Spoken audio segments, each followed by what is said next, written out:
Hi, this is Vionne, and these are the movies that I watched in the month of July. So, I've attempted to make this video a couple of times already, but I couldn't really grasp the style that I wanted to go with, and I was basically too lazy and busy to edit the footage that I already had. This is inspired by other YouTube videos that I watched before. For some reason, it was soothing listening to other people describe the movies that they watched and how they felt about these movies, so here I am attempting to make a video of my own. I tried to participate in the Letterboxd scavenger hunt for July, which is basically a list of prompts for each day of the month created by a random Letterboxd user. I failed to follow through with it, but I got to watch some movies that I probably would never have picked up if they weren't in the list. I'll mention the prompts throughout the video.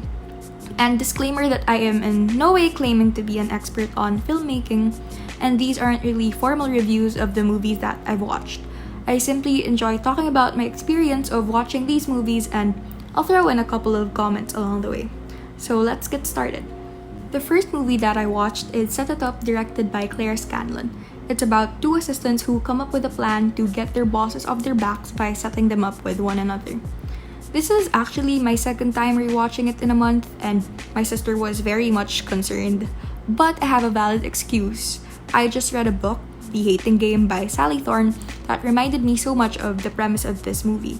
I couldn't help imagining Glenn Powell and Zoe Deutch as the characters in the book, so I watched it after weeks of hesitation.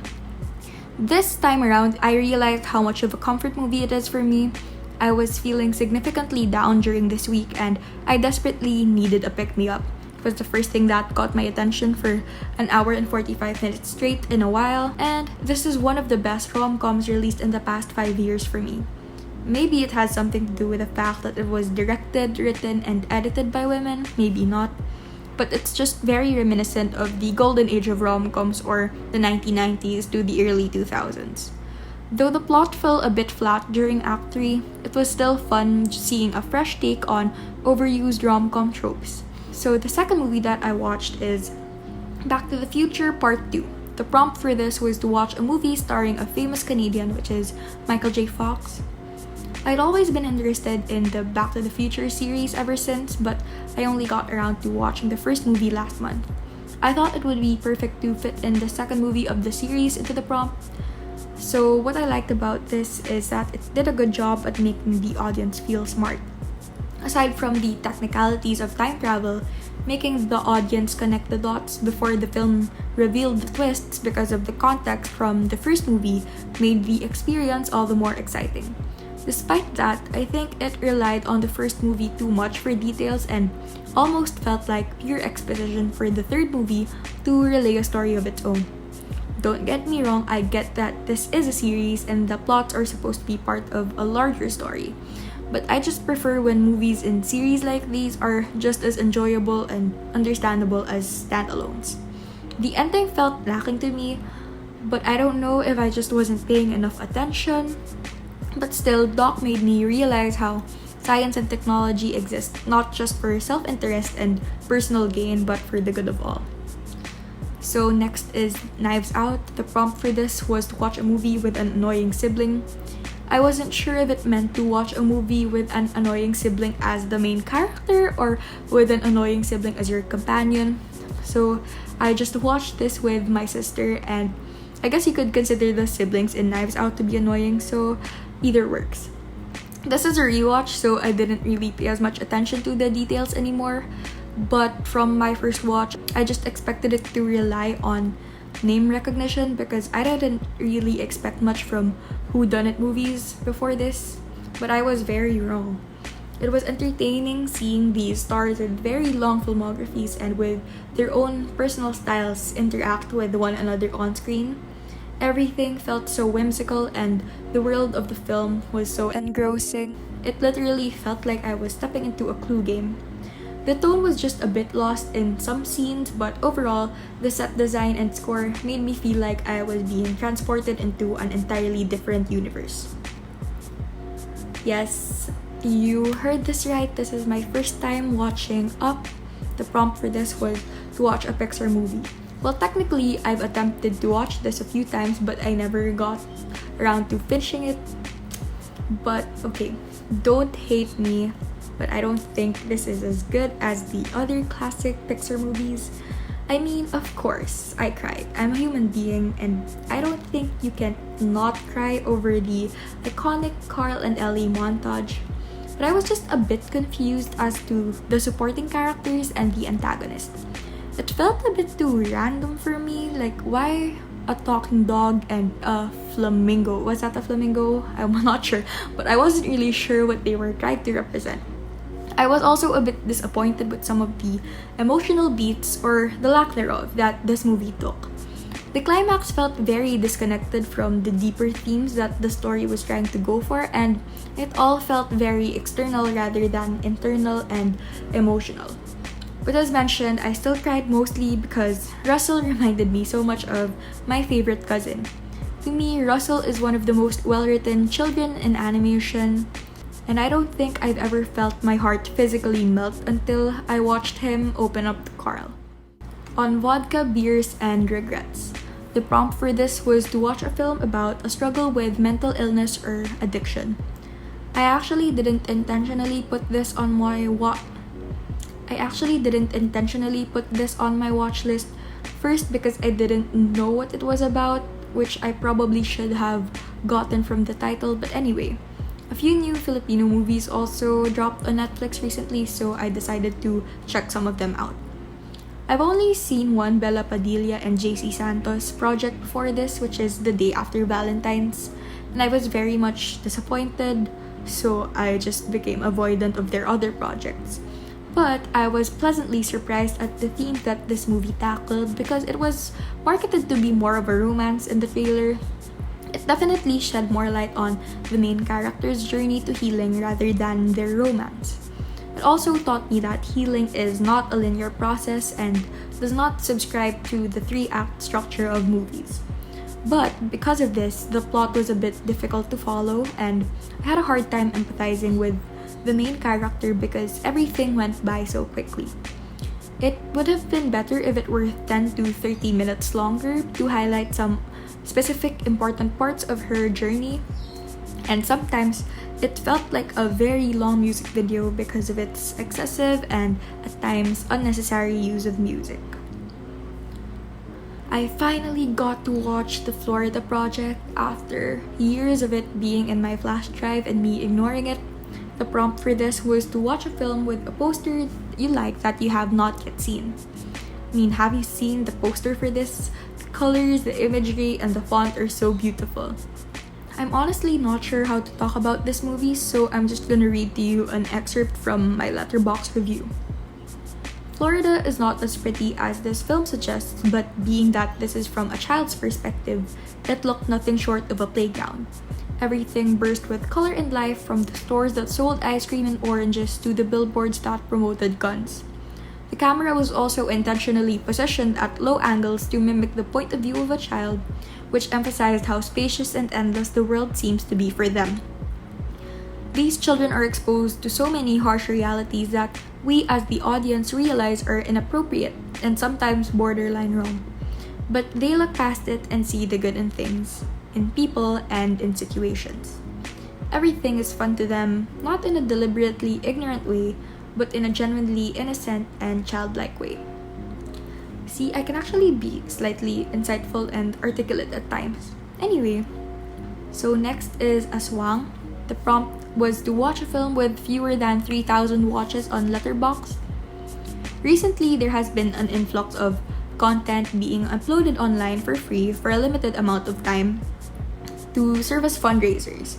And that includes some Filipino documentaries that either failed to make it on screen due to quarantine or have been generally overlooked. So Aswang is a documentary on the extrajudicial killings that have been happening in the Philippines for the past few years. I luckily caught it for free on Vimeo, and I'm not really sure how to review documentaries in a technical sense because I have to see more of them, and that's not really the point of why I watch them. I believe that this is a very important watch. It can be harrowing and straight up traumatizing at times, but my main takeaway is that we see so much news about EJKs regularly on social media, and it's easy to forget the gravity of these situations when all we see are names, ages, and statistics of victims. Documentaries like this remind us that behind these data are real stories and sorrows of the Filipino people. I also watched Frances Ha. The prompt was to watch a film about best friends. So everything about this movie was so simple, even resorting to coloring it black and white. That just added another layer of mundanity to the already realistic dialogue and relatively uneventful plot. But Greta's emotions still burst through the dull colors of the screen and made it even more alive. That one monologue, I wasn't expecting to find a tidbit of emotion that powerful in a movie like this. But that monologue just brought me to tears, especially with Greta's execution. This also got to me in a way that I didn't expect. It made me miss so many things. New York City, the outside world in general, the struggles of putting yourself out there in terms of friendships and passions, and just my best friends. I'm so excited to rewatch this when I'm 27, a bit more experienced and tired, but also a bit wiser. So the next movie that I watched is Your Name or Kimi no Nawa. The prompt was to watch a non-Disney animated film. It was surprising to me that my eyes were basically glued to the screen and that the 106-minute runtime of this movie went by in a flash. I really wanted to love it because everyone else around me did, but it didn't reach me emotionally as much as I expected to. AKA, I didn't cry over this despite the fact that I cry over basically everything else. I think that partly had to do with the fact that I was trying to comprehend the plot half of the time, so that's probably on me. But I'm pretty sure this has been acknowledged so many times already that this movie is a visual and oral experience in every sense. The main characters were also very lovable and I couldn't help but root for them to succeed. And here it is, the movie that we've all been waiting for, we've all been expecting, 500 Days of Summer. I watched it because of its 11th anniversary, and a friend who hadn't seen it yet invited me to watch it with them. But miraculously, I didn't cry. I made a pact with myself to only watch this when I'm going through a major heartbreak because God knows how many times I've watched this from 8 to 13 years old. And speaking of which, the last time that I watched this was on June 21, 2019. So yeah, you can really see how monumental it is to me. I have an obvious personal connection to this film. Back then, it felt deeply personal because I was seeing things from Tom's perspective. I had been Tom a couple of times and we've all probably been there. My favorite thing about this movie is how it changes its meaning to you as you grow up. What you feel about Tom and Summer's quote-unquote relationship represents different ideals and phases in your life. And I know people tend to defend Tom, but even Joseph Gordon-Levitt, the actor who played him, agrees that it was mostly Tom's fault. Not gonna lie, I'm pretty much sick of this movie. I've outgrown it already from the 50 times I've seen it over the past 10 years. Which means I've probably grown out of relating to Tom as well. This is probably the last time I'll ever watch it. I'm glad that I got some sense of closure both with the movie and with the version of myself that resonated with it. But aside from the emotional grip it had on me, it was also the first movie that I genuinely fell in love with on a technical sense. Because of this, I started paying attention to cinematography, sound design, screenplay, and whatnot. I took advantage of the fact that I memorized this movie like the back of my hand and took notes for the first time while watching a movie. I've seen it so many times over the past 10 years, but there were still details that I failed to observe because probably I was just paying attention to the plot. Mark Webb had the time of his life mocking Tom's romanticized views of the world, and it translated into the various styles he used, like the iconic expectations versus reality scene and the animation afterwards, the parodies of old movies, and the flash mob. I have to stop talking about this movie, so I'm just gonna move on to the next one, which is Ang Pangarap Kong Hold Up. I watched this with my family. We usually watch movies nightly, but we haven't done it in a while, so this is the first movie that we watched together in probably 3 months. It's been a while since I watched a Filipino comedy, and I had a couple of problems with this. The cast is very overwhelmingly male, and there were a few jokes that just didn't land well. The characterizations were also unrealistic, and so I had a hard time empathizing with the characters and rooting for them to succeed. Despite that, it's still a relatively refreshing Filipino comedy, and seeing veterans in Filipino comedy in one movie was a lot of fun. It's mostly plot driven, so it doesn't really take itself too seriously, and it just played around within its boundaries.